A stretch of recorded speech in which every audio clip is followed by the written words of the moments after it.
الله وبركاته إن الحمد لله نحمده ونستعينه ونستغفره ونعوذ بالله من شرور أنفسنا ومن سيئات أعمالنا من يهده الله فلا مضل له ومن يضلله فلا هادي له أشهد أن لا إله إلا الله وحده لا شريك له وأشهد أن محمدا عبده ورسوله لا نبي ولا رسول بعد أما بعد.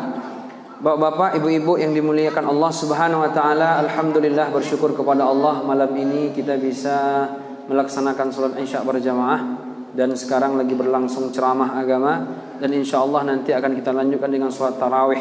Kata Nabi sallallahu alaihi wasallam, "Innahu man qama ma'al imam hatta yansarifa kutiba lahu qiyamul lailah." Siapa yang salat tarawih dengan imam sampai selesai, sampai bubar, maka Allah akan catat baginya pahala seperti tahajud satu malam penuh. Maka jangan sampai kita sia-siakan salat tarawih ini di bulan Ramadan kalau bisa kita laksanakan. Kalau memang rasanya berat ke masjid, di rumah jangan sampai tinggal karena fadilah. Tapi kalau yang imam ini tentu ke masjid. Bapak Ibu yang dimuliakan Allah Subhanahu wa taala, salawat dan salam semoga tercurah kepada Nabi Muhammad sallallahu alaihi wasallam. Pada kesempatan ini kami akan berceramah tentang masalah hidayah. Bapak Ibu, hidayah inilah yang diminta oleh Nabi sallallahu alaihi wasallam. Doanya sering kita ulang. Apa doanya? Allahumma inni as'alukal huda wat tuqa wal afaf wal ghina. Allah, Rasulullah berdoa, minta kepada Allah. Sekelas Nabi sallallahu alaihi wasallam saja masih minta hidayah. Allahumma inni as'alukal huda. Ya Allah, saya minta petunjuk. Wat tuqa, ketakwaan yang betul-betul takwa. Wal afaf, rasa cukup. Wal ghina, kaya. Poin yang pertama yang kita bahas, minta hidayah. Nah, oleh ulama salah satunya Ibnu Qayyim rahimahullah taala, ternyata beliau mengatakan hidayah itu dibagi menjadi 4 tingkatan. Yang pertama namanya hidayah ammah, hidayah umum. Hidayah umum ini tidak hanya sama orang Islam, orang mukmin, orang muslim Allah berikan. Orang kafir pun Allah kasih. Sama binatang pun Allah berikan. Sebagaimana Allah sebutkan dalam banyak ayat, salah satunya yang kita hafal, walladzi qaddara fahada. Allah yang memberikan kadar, qaddara, kadar. Bapak ni umurnya sampai 60, habis itu dia mati. Bapak ni tadi berbukanya makannya cuma 2 piring setengah misalnya. Makanya ngantuk-ngantuk. Nah, ini nanti makan cendolnya setengah aja, kan udah kenyang, 2 piring setengah masuk misal. Jadi Allah kasih takaran. Nah, ibu ni nanti anaknya sekian orangnya. Bapak ni nanti bininya sekian orang misal. Jadi Allah sudah kasih kadar. Fahada, walladzi qaddara fahada. Fahadanya ini oleh Syekh Al-Utsaimin menjelaskan dalam hal ini maknanya 2. Salah satunya umum. Apa itu? Allah tunjukkan. Kalau orang lagi lapar, maka dia akan tunjukkan oleh Allah makan. Ada orang lapar ke WC, kan tidak ada. Lapar ya makan. Ada orang ngantuk, tidur. Ada orang dia bingung gimana cara mempertahankan kehidupan sehari-hari, ya bekerja. Allah tunjukkan kemana dia kerja. Dan kadang orang tidak pun latihan, di antara makhluk Allah, tidak pun dia berlatih bekerja, dia tetap tahu kemana arah dia makan. Contohnya binatang, burung, ayam, bebek, dia tahu kemana dia akan cari makan. Dia tahu apa yang dia makan. Berbeda satu dengan yang lain makanan, semua Allah tunjukkan. Jadi ini hidayah umum. Allah kasih petunjuk. Orang kafir pun juga dapat, binatang juga dapat. Ini yang pertama. Kalau hidayah ini belumlah hidayah yang sesungguhnya, yaitu disebut dengan hidayah ammah, hidayah umum. Yang kedua kata Ibnu Qayyim, hidayah yang kedua namanya hidayatul bayan. Hidayah orang dapat penjelasan. Ini juga belum inti dari hidayah. Dapat penjelasan. Bapak-bapak datang ke masjid dengar ceramah, Pak ke masjid lah Pak. Karena kata Nabi sallallahu alaihi wasallam dalam salah satu hadisnya, afdhalus shalah. Apa kata Nabi sallallahu alaihi wasallam itu? Salatul jamaah afdal min salatil fardhi bi 27 darajat. Salat jamaah dengan sendirian itu lebih utama 27 derajat. Kita mendengar tapi belum tentu mau berjamaah. Atau dalam hadis yang lain, inna asqalas shalah 'alal munafiqin salatul isya wa salatul fajri. Lau ya'lamu ma fihima la atauhuma walau habwan. Kata Nabi dalam hadis yang sahih, salat yang paling berat bagi orang munafik yaitu salat subuh sama salat isya. Kalau mereka tahu pahalanya, mesti mereka rela datang ke masjid merangkak-rangkak. Sebagian kita dengar aja, oh begitu ya, tapi tidak datang juga ke masjid. Berarti cuma dapat penjelasan saja. Dulu waktu umur 25 dikasih tahu tidak mempan. Umur 35 tidak juga masuk. Kiranya pas pensiun baru masuk. Berarti hidayah nomor 3. Apa namanya? Hidayatut taufik wal ilham, kata Ibnu Qayyim rahimahullah taala. Inilah inti hidayah itu. Hidayah yang mana orang Allah masukkan ke hatinya penjelasan tadi, lalu melahirkan amalan. Sehingga sekarang bapak tadi yang biasanya tidak ke masjid, semenjak pensiun ke masjid ya. Maghrib aja, isya enggak. Saya pernah ketemu orang seperti itu. Di samping rumah ada beberapa rumah, dia bapak itu tidak pernah ke masjid, tapi semenjak pensiun maghrib ada dia pakai mobil. Maghrib aja, isya belum lagi. Nampak-nampaknya setahun mau mati nanti baru maksimal hidayah itu masuk sama dia. Nah, jadi bapak ibu yang dimuliakan Allah subhanahu wa ta'ala, hidayatut taufik wal ilham, inilah hidayah yang inti. Makanya hidayah itu bapak ibu sekali lagi, bukan Nabi Muhammad yang ngasih hidayah. Kenapa tidak masuk ke telinga, masuk kanan, masuk kiri, keluar kanan, masuk kanan, keluar kiri. Ada juga kadang-kadang mau masuk kanan, keluar kanan lagi dia. Tidak masuk. Dulu umur 25 tidak masuk, umur 30 tidak masuk, umur 60 baru masuk. Ternyata Allah memang belum menghendaki masuk hidayah sama hati dia. Masih sampai telinga aja baru, belum sampai ke hatinya lagi. Belum tahu dia hidup ini untuk ibadah. Dia pikir waktu dia masih mudah dulu, waktu umurnya 25, 30, 40, bagaimana cara dia punya rumah, bagaimana cara dia punya uang banyak, bagaimana cara punya kendaraan banyak. Setelah dapat semua, tidak juga bahagia. Pas dia ke masjid, ternyata di sini letak kebahagiaan, di situlah dapat hidayah. Saya rasa bapak ibu ini banyak yang hijrah. Dulu yang tidak biasa ke masjid, sekarang sudah ke masjid. Betul pak? Dulu kemana saja? Itulah Ustaz, dulu saya masih merantau, masih buka toko sana, buka toko sini, bangkrut, buka lagi, bangkrut, buka lagi. Umur bertambah juga, amal tidak juga bertambah.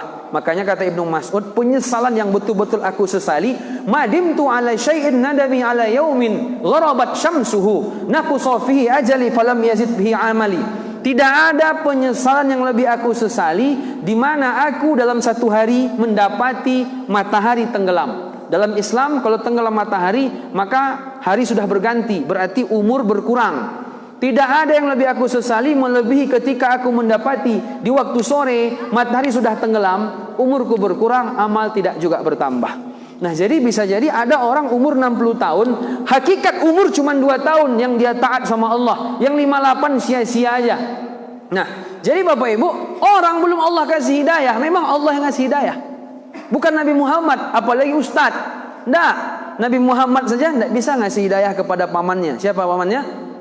Abu Talib. Tidak bisa ngasih hidayah. Makanya Allah sebutkan dalam Al-Quran, laisa alaika hudahum walakin Allah yahdi man yasha wa huwa a'lamu bil muhtadin. Muhammad, laisa alaika hudahum, tidak ada kewajiban bagimu memberi mereka hidayah. Tidak ada urusanmu sama hidayah itu.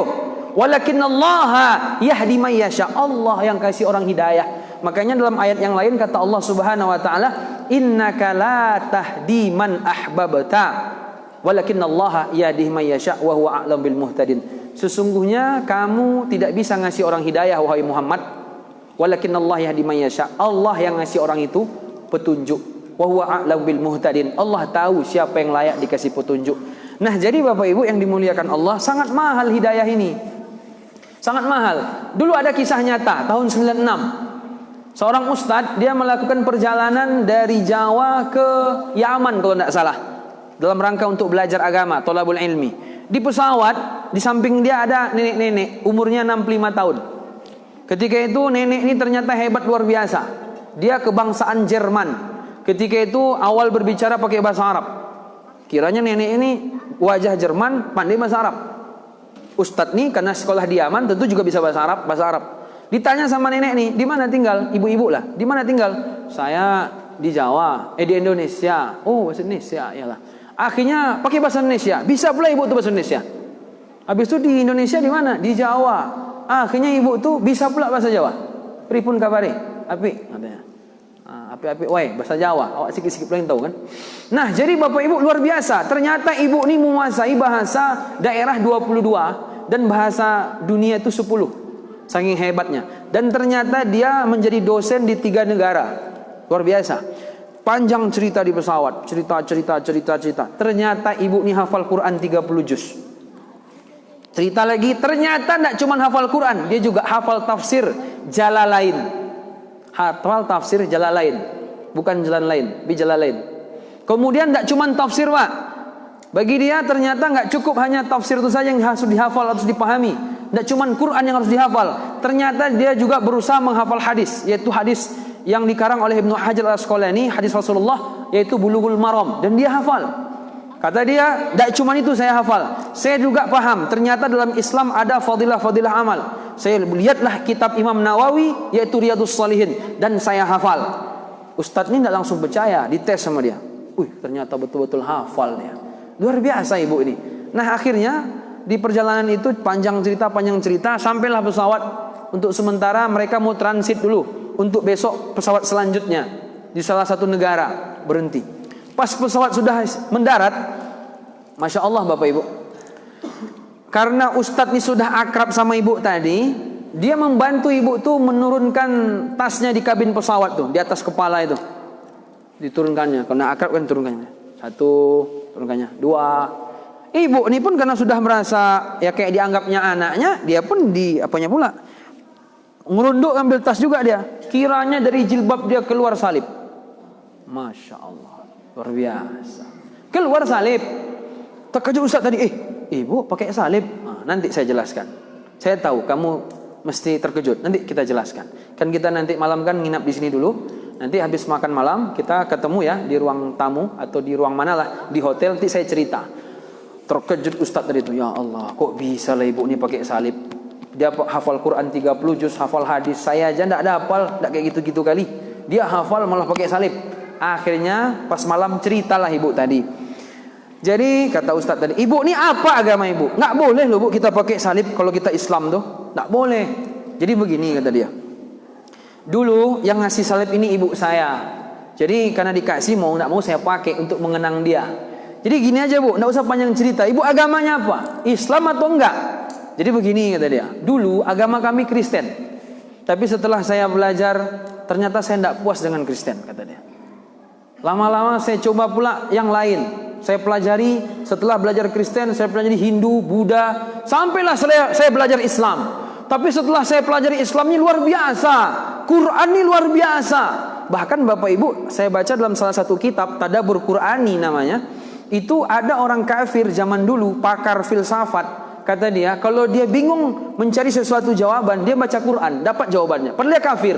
Begitu hebatnya orang Kristen, orang kafir yang ateis ini, dia nggak tahu jawaban, kalau baca Quran mesti ketemu. Padahal dia ateis. Bagaimana dengan kita, ya kan? Yang kita sudah muslim, harusnya lebih lagi pada dia. Akhirnya saya pelajari, sampailah ke Islam. Pas di Islam ini luar biasa. Tertarik, saya hafal. Ditanya sama Ustadz tadi, gini aja bu, ibu ini agamanya apa?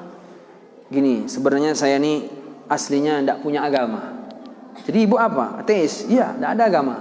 Kenapa ibu nggak masuk Islam? Kalau ibu masuk Islam bu, ibu ini udah jadi kiai. Kalau laki-laki kan kiai di Jawa. Kalau perempuan apa tuh? Nyai, ustazah. Ustadz, ustazah. Kiai, nyai. Istilah kita buya. Buya apa lawannya nih? Buya, ustadz. Kalau ibu-ibu apa bu? Kalau ustadz laki-laki, ustazah perempuan. Buya laki-laki. Ibu? Tidak ketemu dia. Nah jadi Bapak Ibu yang dimuliakan Allah Subhanahu wa taala, ini orang sudah hafal Quran 30 juz, sudah hafal tafsir, hafal hadis, Allah tidak kasih hidayah sama dia. Bayangkan, Bapak Ibu nih hafal Quran 30 juz 30. Itulah Ustaz. Yang tadi apa yang dibaca sama anak tadi? Surat apa itu? At-Tariq kan? At-Tariq. Hafal kita surat At-Tariq. Kita 3 kul aja mainnya Ustaz. Inilah kita ini. Masya Allah. Paman Nabi tidak dapat hidayah. Bapak Nabi Ibrahim. Nabi Ibrahim itu Khalilullah gelar beliau. Bapak para Nabi. Dia punya ayah Azar. Allah tak kasih hidayah. Siapa lagi? Nabi Nuh punya anak. Tak Allah kasih hidayah. Punya istri. Tak Allah kasih hidayah. Nabi Lut punya istri. Tak Allah kasih hidayah. Nabi Adam punya anak. Siapa anak itu? Saya punya murid namanya Habil. Datang kawan saya, Habil itu dipanggilnya, wahai akhu Qabil, kata dia. Qabil yang jahat, ya kan? Habil yang baik. Makanya ada orang nama anaknya mesti Habil, tidak ada Qabil. Karena Qabilnya yang buruk. Datang kawan saya dipanggilnya yang Habil nih, wahai saudara Qabil, sini dulu kata dia. Main-main dia. Nah, jadi Bapak Ibu yang dimuliakan Allah Subhanahu wa taala, Allah kasih hidayah. Nabi tidak bisa ngasih hidayah, apalagi ustaz, lebih nggak bisa kasih hidayah. Maka kalau ada ustaz anaknya nakal, biasa itu. Nah, cuman Bapak Ibu yang dimuliakan Allah Subhanahu wa taala, bukan berarti makna biasa kita melepas begitu saja dengan beralasan bagaimana anak saya soleh, anak Nabi Nuh aja tidak soleh. Nah, itu tidak ada alasan kayak gitu tuh. Karena Nabi Nuh sudah Allah tegur, innahu amalun ghairu shalih. Bukan amal baik bagi wahai Nuh. Nah, jadi Bapak Ibu, inilah hidayah itu sangat mahal. Kalau kita mau tingkat-tingkatkan ya, mudah-mudahan saya tidak salah nih. Nikmat yang Allah kasih sama kita yang paling bawah tuh nikmat harta, itu paling bawah itu. Kalau kaya Bapak, mobil Bapak mewah, itu paling bawah. Korun pun dapat tuh, korun yang Allah tenggelamkan di apa itu? Yang sama-sama hartanya, tenggelam dia. Kalau memang mulia dengan harta, korun tentu lebih mulia, Allah tenggelamkan. Yang paling nikmat, paling bawah tuh harta. Ya, harta. Di atas harta tuh sehat. Makanya orang-orang yang jual-jual obat mesti bilangnya, kesehatan lebih mahal daripada harga obat, katanya kan. Lebih mahal daripada uang. Apa guna Bapak uang banyak? Orang enak makan, Bapak tidak ada gigi, tidak bisa makan. Kalaupun punya gigi, ini tidak boleh, itu tidak boleh. Orang-orang kaya kan banyak tuh. Dia kaya, banyak uang, tidak boleh makan. Kalau orang miskin tidak boleh makan, tidak punya uang, tidak begitu sakit hati, memang tidak punya uang. Kita udah punya uang, mobil mewah, orang samping kita yang kita ajak makan, makan sama dia semua. Kita kangkung nasi putih aja, sakit hati kita duanya. Nah, jadi Bapak Ibu, di atas nikmat harta, sehat. Sehat itu lebih mahal. Orang kampung ini sehat-sehat, meskipun harta tidak banyak. Orang kota uang banyak, badan sakit-sakit, cepat mati. Orang kota itu cepat mati. Kenapa? Karena dia jarang olahraga, banyak stres, makan sembarangan, cepat mati. Tapi kalau orang kampung pergi ke masjid jalan kaki, mau kemana-mana jalan kaki, apain sawah, badannya sehat, stres tidak ada, sikit-sikit stresnya. Habis itu makannya alam-alami, akhirnya umurnya lebih panjang. Nah, jadi Bapak Ibu yang dimuliakan Allah Subhanahu wa taala, nikmat sehat lebih mahal daripada nikmat harta. Di atas nikmat sehat itu nikmat umur. Orang kalau Allah kasih umur 2 jam aja, 2 jam nih 1 detik ini Bapak mati, 2 jam lagi kawan Bapak mati. Sempat dia bertaubat 2 jam tuh lebih mahal daripada apapun. Ya kan? Kalau sempat lidah kita berucap la ilaha illallah, atau sebelum itu kita bertaubat, ya Allah ampunkan saya, 2 menit habis itu kita mati. Hebat. Begitu mahal waktu itu. Makanya Allah bersumpah demi waktu 5. Wal fajri, wad duha, wan nahar, wal asri, wal lail. Demi waktu fajar, demi waktu duha, demi waktu siang, demi waktu sore, demi waktu malam. Dan kita ini seperti waktu. Kata Hasan Al-Basri, ya ibna Adam innama anta ayyam, idza dhahaba yaumun dhahaba ba'duk. Wahai anak Adam, engkau seperti hari. Kalau hari berlalu, maka engkau berlalu sebagaimana hari berlalu. Kalau tidak meninggal di hari Senin, hari Selasa. Kalau tidak meninggal Selasa, Rabu. Kalau tidak Kamis, kalau tidak Jumat, kalau tidak Sabtu, kalau tidak Ahad, kalau tidak Senin. Kan gitu-gitu aja terus tuh. Nah, jadi Bapak Ibu yang dimuliakan Allah Subhanahu wa taala, nikmat hidayah sangat mahal. Maka kalau kita sudah dapat nikmat hidayah, itulah nikmat yang paling besar dari sekian nikmat yang Allah berikan. Nikmat harta, di atasnya nikmat sehat, di atasnya nikmat umur, di atasnya nikmat hidayah. Nah, apakah Bapak sudah dapat hidayah? Saya baru dapat mobil barusan. Oh, berarti belum lagi tuh.